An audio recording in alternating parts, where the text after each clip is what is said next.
my fellow readers. Today I'm going to be talking about the light novels that are tie-ins to Ancient Magus Bride. So there's the silver yarn and the golden yarn. Now I can't remember. I think it might go golden yarn, silver yarn. I'm gonna look at the stories. Yeah, I'm pretty sure. Anyway, these are really just a series of short stories set in the world of Ancient Magus Bride. So a lot of the times they deal with side characters that we might have seen throughout the Ancient Magus Bride series that are now the main characters in these side stories. So I believe it's in the golden yarn. It starts off with, I'm just going to make sure that this is the one I'm thinking about. Maybe it's the silver yarn I'm thinking about. Yeah, I think it's the silver yarn. One of them, like the starting story.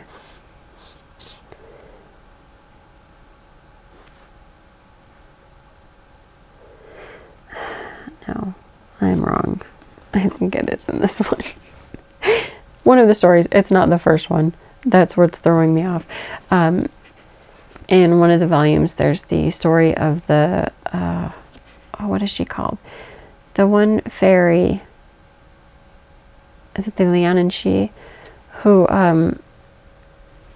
was watching over the writer, the older writer, who remembered seeing her when he was young for a brief moment or something, and it inspired him to do his work. She was like his muse. And then he'd been looking for her. Meanwhile, she's like there the whole time, but he can't see her because she's a fairy. Which I believe was both in the manga and I think the anime, maybe? But anyway, her story is in the book, which is always an emotional tale, seeing their relationship go on. There's some creepy ones in here. It's just great. It's, if you like the world of Ancient Magus Bride, you probably like the light novels because they're, again, just short stories that take place in that universe. Most of the time we do not see Chisei or Elias at all. There is in, I think they appear in, which one did I just see that they're in? They're in one of these. It's like the starting story. But for the most part, they're not even present. It's really just the fairies and creatures and the tales that they tell, or sometimes people who get mixed up in the fairy realm. There's a spooky house story in here. What else? I'm trying to think of what ones I really liked, because it's now been a while since I finished these as well. Oh, yes. The Man Who Hungered for Trees. This story was so disturbing in so many ways, where I don't know how to describe what was going on, but there was like, I'm trying to remember if they start with the computers. I'm trying to remember the way that story goes, but I think it was like the computer programmer is trying to write a program, but he's having trouble. But I think he discovers if he sacrifices something, then the program gets written by some entity. And it's like, that'll happen, but then there's a hidden room or something where these tree-like things grow. Anyway, it's wild and a little creepy, but very, very entertaining. I liked that one a lot. I think there was a lot, maybe in the golden yarn, that was more spooky, which I quite enjoyed. Also, if you, I have not gotten to read the series yet, but I did pick it up, like the Jack Flash spin-off. There is a continuing story within both of these novels where Jack Flash is the main character.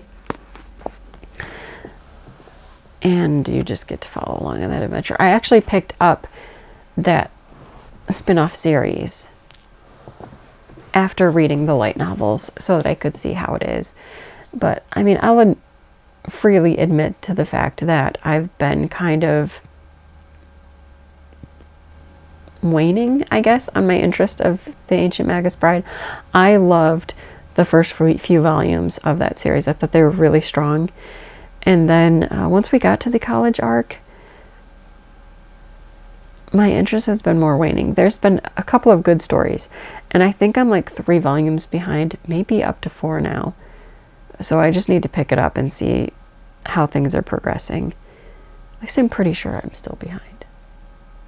But anyway, so I'm worried that the spin-off series might not be as, I don't know, interesting to me. I like the world of Ancient Magus Bride, and I love Celtic mythology and folklore and all of the old stories. So I love the setting for Ancient Magus Bride. And actually, I've mentioned before, I love Japanese folklore too, and there's kind of a blend within this series, especially since Chisei is Japanese. But I don't know what it is that sort of is not fulfilling me anymore. It might be that it started as, what am I trying to think? Like, there was more high stakes, I think, when it first started. When you discover that Chisei is a sleighbaggy, and then what that means, the fact that she pretty much is destined to die, there seemed more urgency about that in the first part of the series.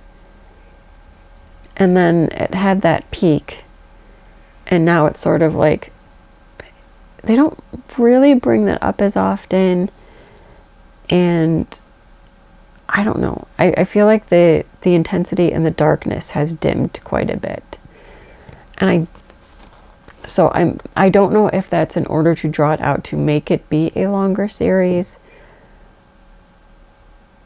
I don't know, but I kind of wish they wouldn't. I mean, maybe it is important because it's more continuing Chisei's development and her education and all of that, and I get it, and I like Chisei, so I'm fine with it. But at the same time, there's a bit of that magic and urgency that I'm not feeling, that I sort of need for that engagement. Let me know what you feel about Ancient Magus Bride. Do you understand what I'm getting at? Do you feel the same, or do you feel that you're just as invested now as those first, I feel like it was the first 6 volumes? I'd be interested to know, and then like why it works for you, because I am a little bit struggling and it's sad.